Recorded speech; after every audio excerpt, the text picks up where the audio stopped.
على أشرف الأنبياء والمرسلين وعلى آله الطيبين الطاهرين المعصومين ولعنة الله على أعدائهم أجمعين. أما بعد فقد قال الله تبارك وتعالى وما أرسلنا من قبلك إلا رجالا نوحي إليهم فاسألوا أهل الذكر إن كنتم لا تعلمون. آیت 43 اگر میں صحیح مجھے یاد ہے تو ہم شاید 43 ہی پہ پہنچے تھے، اور ارشاد باری تعالیٰ ہے وما ارسلنا. سب سن پا رہے ہیں انشاءاللہ؟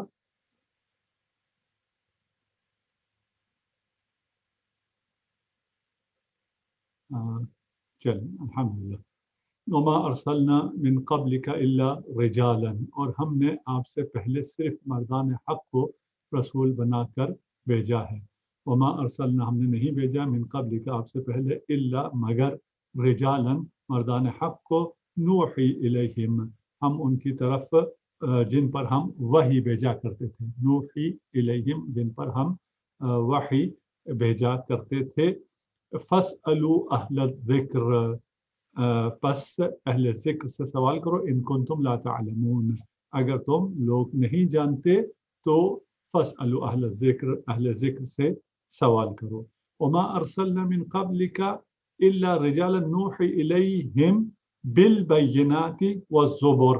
اگلی آیت ہے وہ یہاں سے اس کا ربط بن رہا ہے کہ ہم نے آپ سے پہلے جن مردان حق کی طرف وحی بھیجی ہے ان کو ہم نے بینات، دلائل اور زبر اور کتاب دے کر بھیجا ہے. وَأَنزَلْنَا إِلَيْكَ الذِّكْرَ، اور آپ کی طرف بھی ہم نے ذکر بھیجا ہے، ذکر قرآن نازل کیا ہے. لِتُبَيِّنَ لِلنَّاسِ، تاکہ آپ لوگوں کو کھول کر بتا دیں، مَا نُزِّلَ إِلَيْهِمْ جو چیزیں ان پر نازل ہوئی ہیں، وَلَعَلَّهُمْ يَتَفَكَّرُونَ شاید وہ غور کریں. اب ان دونوں کی تفسیر ایک ساتھ ہم بیان کریں گے. آیت 43 اور 44 کو ہم نے ملا کے پڑھا ہے اور ترجمہ بھی اس کا ہو گیا. یہاں پر ارشاد باری تعالیٰ جو ہو رہا ہے وما ارسلنا من قبلک الا رجالا، کہ اللہ تعالیٰ نے اہل ارض کی طرف جتنے بھی رسول بھیجے ہیں انہیں وحی دے کر بھیجی ہے، تو ان کو طاقت اور قہر اور غضب دے کر نہیں بھیجا ہے کہ لوگوں سے زبردستی خدا خوفی کرائیں یا زبردستی توحید کو منوائیں. اور یہ اس کا جواب ہے کہ جو مشرکین نے کہا تھا نا کہ اگر ہم خدا نہ چاہتا تو ہم کفر نہ کرتے، ہم کسی غیر اللہ کی عبادت نہ کرتے، ہم بت پرستی نہ کرتے. اب جب بت پرستی کر رہے ہیں اس کا مطلب یہ ہے کہ خدا نے ہمیں نہیں کہا ہے توحید کے لیے. جواب میں یہ آیا ہے کہ جو بھی رسول آئے ہیں انہیں ہم نے ما فوق البشر طاقت دے کر نہیں بھیجا ہے، کوئی ایسا ان کو فورس دے کے نہیں بھیجا جس پہ وہ لوگوں کو مجبور کر دیں توحید پرستی کے لیے، اپنے آپ کو تسلیم کرنے کے لیے. ہم نے ان کو دلیل اور منطق اور استدلال دے کے بھیجا ہے، زبر اور بینات دے کے بھیجا ہے، اور ان کو بجا لاتے ہوئے اگر کوئی اللہ کی عبادت کرنا چاہے تو کرے گا، نہ کرنا چاہے نہیں کرے گا. دلیل کے بعد اس کو ماننا نہ ماننا اختیار ہے، ایمان اختیاری ہے، تعبد اختیاری ہے. اور کوئی مافوق البشر طاقت جس کی وجہ سے انسان مجبور ہو جائے اور وہ اپنے اختیار کے بغیر ہی اطاعت کرنا شروع کر دے، ایسا نہیں ہوا ہے. فاسألوا اہل الذکر ان کنتم لا تعلمون، اگر تمہیں اس بات کا علم نہیں ہے تو اہل ذکر سے پوچھ لو. یہاں پر جو اصل بات ساری چل رہی ہے وہ مشرکین سے چل رہی ہے. ان مشرکین نے جنہوں نے یہ اعتراض کیا تھا اور کہا تھا کہ اگر ہم چاہتے، اگر خدا چاہتا تو ہم یقیناً ایمان لے کے آتے، اب جب ہم ایمان نہیں لائے ہیں تو یہ خدا کی ہی مشیت نہیں ہے کہ ہم ایمان لے کر آئیں. قال الذین اشرکوا لو شاء ما عبدنا من دونہ من شیء، اگر خدا چاہتا تو ہم صرف اسی کی بات کرتے. اب جب ہم بتوں کی پوجا کر رہے ہیں اس کا مطلب یہ ہے کہ خدا کی مشیت یہی ہے کہ ہم بتوں کی پوجا کریں. جواب میں یہ کہا گیا کہ نہیں، ایسا نہیں ہے، تمہاری طرف رسول بھیجے گئے ہیں اور رسول بینات اور زبور کے ساتھ آئے ہیں، اور انہوں نے تمہیں منع کیا ہے، انہوں نے خدا واحد، پچھلی آیات میں بھی آیا خدا واحد کی عبادت کے لیے تم سے کہا ہے. تمام انبیاء نے، تمام رسول جو آئے ہیں انہوں نے یہی پیغام دیا ہے، اس کے باوجود تم مانو یا نہ مانو اس پر تمہارا اختیار ہے، اس لیے کہ جبر نہیں ہے. یہ بات اگر تمہیں سمجھ میں آ گئی بہت اچھا ہوا، نہیں سمجھ میں آتی تو فاسألوا اہل ذکر، اہل ذکر سے سوال کر لو. جو اہل ذکر ہیں ان سے سوال کرو. یہ کس سے کہا جا رہا ہے؟ مہیشوری ہے نا ان کا مہیشوری پہ ہوگا نا دودھ کا بھی کزن اس کے لیے. شکریہ. فاسألوا اہل الذکر ان کنتم لا تعلمون. یہاں پر شان نزول کے اعتبار سے مخاطب مشرکین ہیں اور مشرکین سے کہا جا رہا ہے کہ گزشتہ انبیاء کے بارے میں پوچھ لو, اہل ذکر سے پوچھو. ایک اور کلیہ ہے قرآن کا, وہ یہ ہے العبرۃ بعموم اللفظ لا بخصوص المورد.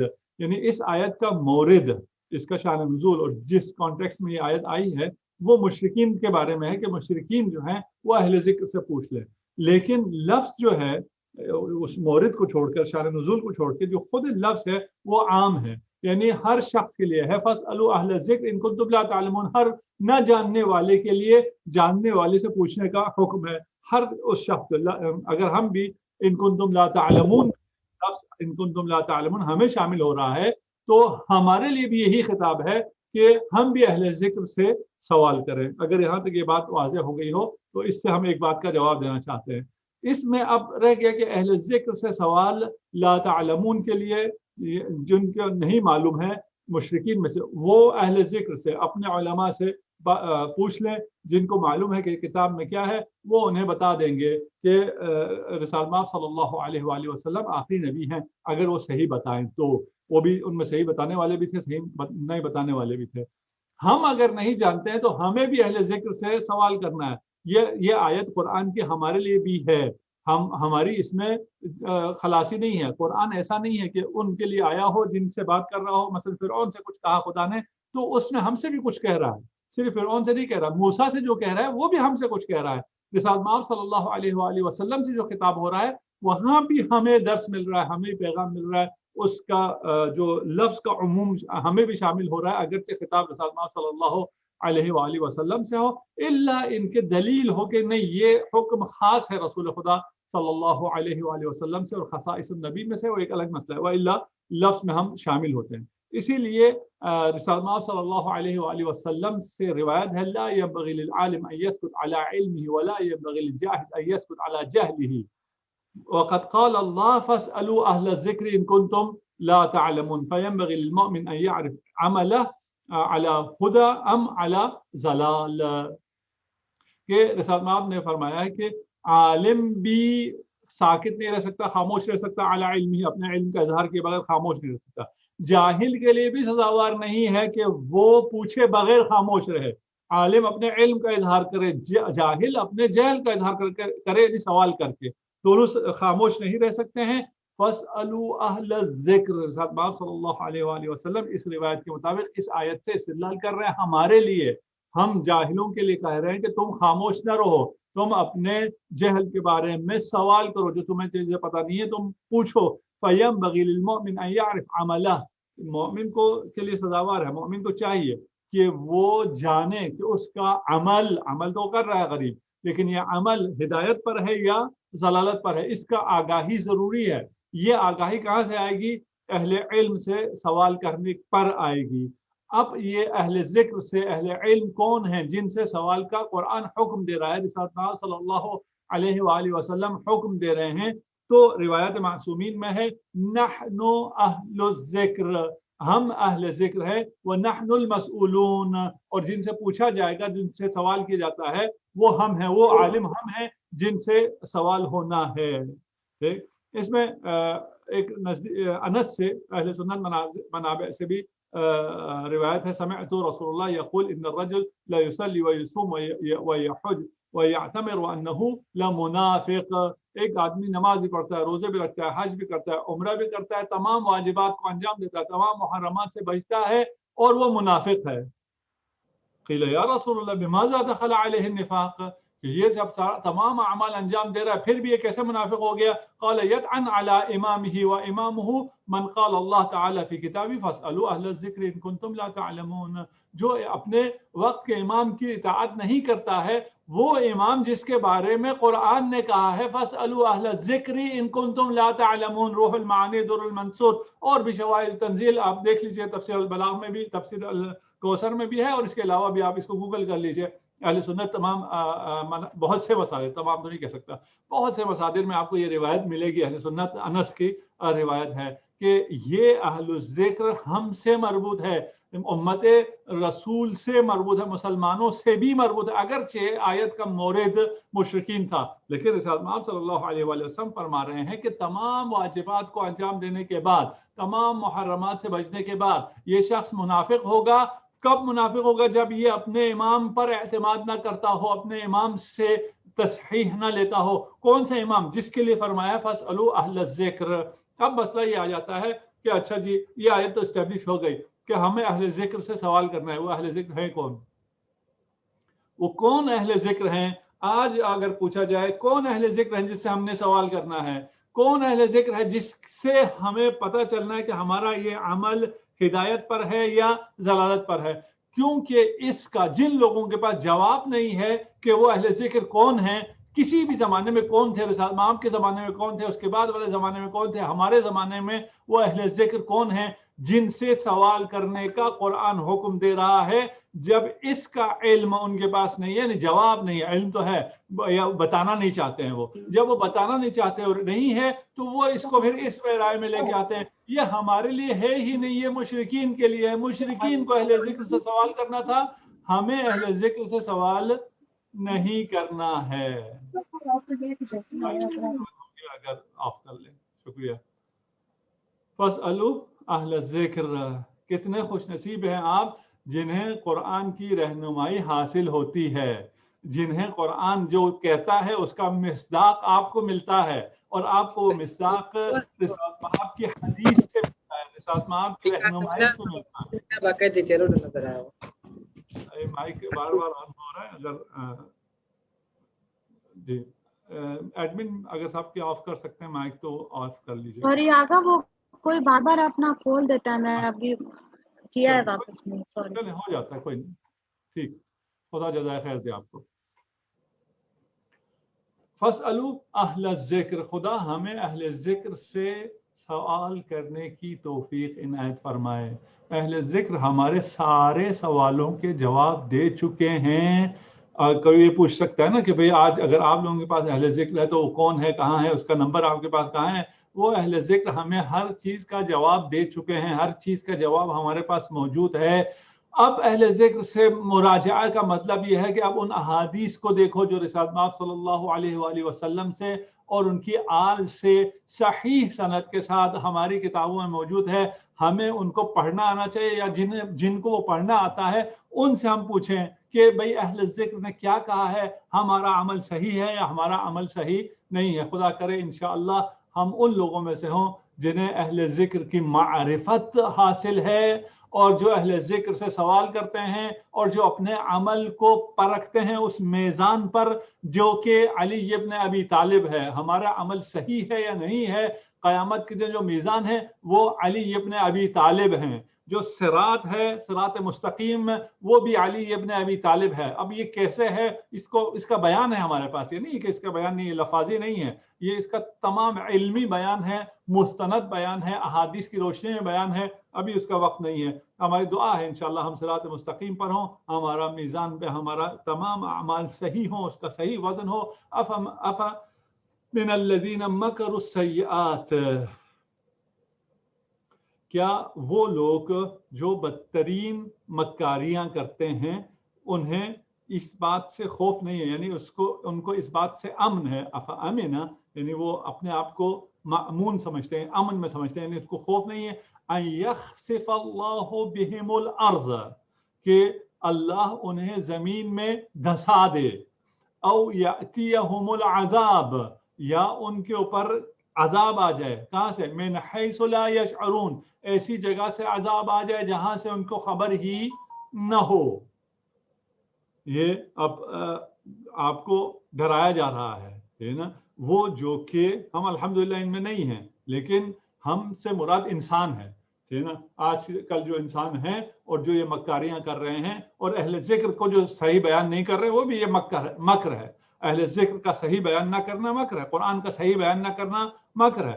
افمن الذین مکروا السیئات، بدترین وہ لوگ جو بدترین مکاریاں کرتے ہیں، انہیں یہ خوف نہیں ہے کہ ان یخسف اللہ بہم الارض، کہ ان کو خدا زمین میں دسا دے، یا کسی ایسی جگہ سے، او یاتیہم العذاب، عذاب آ جائے من حیث لا یشعرون، ایسی جگہ سے عذاب آ جائے جہاں کا ان کو خبر نہیں ہے، او یاخذہم فی تقلبہم، ہے نا، یا انہیں آتے جاتے، تقلب ہم پہلے ہی پڑھ چکے ہیں، تقلب آنا جانے کو کہتے ہیں، رفت آمد کو کہتے ہیں، ٹھیک، آتے جاتے کہیں وہ اپنے بزنس ٹریول پہ جا رہے ہیں، اپنے حساب سے بہت کمانے کے لیے جا رہے ہیں، اور وہاں ان کو راستے میں عذاب آ جائے، ان کی کشتی ڈوب جائے، ٹائٹینک ہو جائے، یا جہاز ان کا کریش کر جائے، فما ہم بمعجزین، پس وہ اللہ کو تو عاجز نہیں کر سکتے، ہے نا، ان پر خدا عذاب نازل کر سکتا ہے، انہیں اس بات کا خوف نہیں ہے، ہمیں یہ خوف دلایا جا رہا ہے کہ ہمیں اس بات کا خوف ہونا چاہیے کہ ہم زمین میں بھی دس سکتے ہیں، ہم پر کسی جگہ سے بھی عذاب آ سکتی ہے، آتے جاتے ہوئے ہم پہ آفت آ سکتی ہے،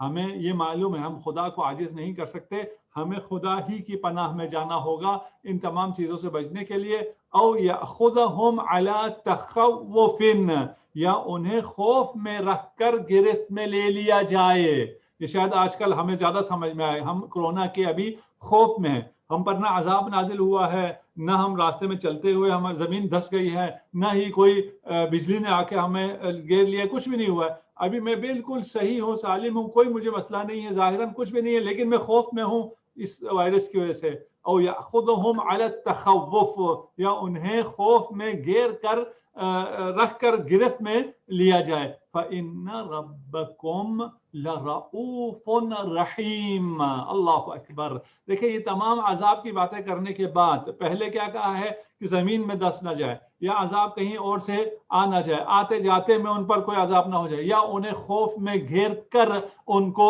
عذاب نہ دیا جائے، ان تین باتوں کے بعد کیا کر رہے ہیں، ان ربکم لرؤوف رحیم، کہ آپ کا رب یقیناً بڑا شفقت کرنے والا اور مہربان ہے، اللہ اکبر۔ اب اس کو میں کیسے بیان کروں کہ اللہ کی یہ رحمت ذکر عذاب کے بعد کیسے رحمت ہو سکتی ہے؟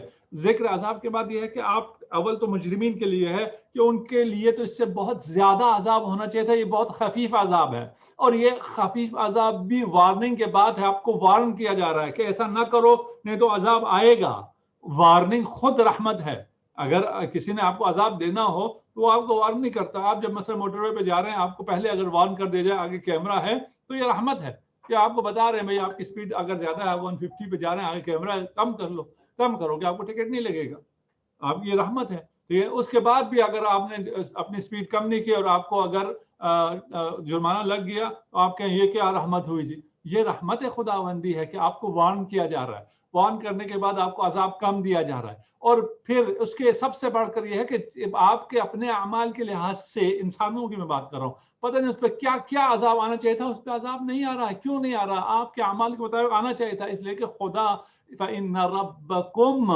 لَرَؤُوفٌ رَحِيمٌ، اللہ اکبر، کتنا شکر ہم ادا کریں کم ہے، وہ خدا جو دشمنوں کے ساتھ، جو مشرکین کے ساتھ، جو ملحدین کے ساتھ، جو اس کی شان میں گستاخی کرنے والوں کے ساتھ اتنا رؤوف ہے، اتنا رحیم ہے، ہم تو اس کے بندے ہیں، ہم تو اس کی عبودیت میں ہیں، ہم تو اسے تسلیم کرتے ہیں، ہم تو اس کا کلمہ پڑھتے ہیں، ہم سے اگر معصیت ہو جاتی ہے نہ اس لیے کہ ہم اسے کمتر سمجھتے ہیں، ہم اس کی رحمت کی وجہ سے، اس کی رأفت کی وجہ سے ہم سے خطا ہو جاتی ہے، اور اس شہر مغفرت میں جس کے لمحات اب ختم ہونے کو ہیں، یہ مہینہ ہم سے رخصت ہونے کو ہے، خدا نہ کرے اس مہینے میں کوئی غفران الہی، مغفرت الہی حاصل کیے بغیر اس مہینے کو الوداع کہہ دے، ان آخری راتوں میں، آخری لمحات میں ہم خدا کے بارگاہ میں دعا کرتے ہیں، خدایا ہمیں ان لوگوں میں سے قرار دے جس پر تیری رحمتیں ہیں، جس پر تیری مغفرت ہے،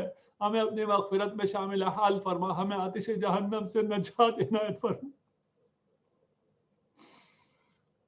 اولم يروا الى ما خلق الله من شيء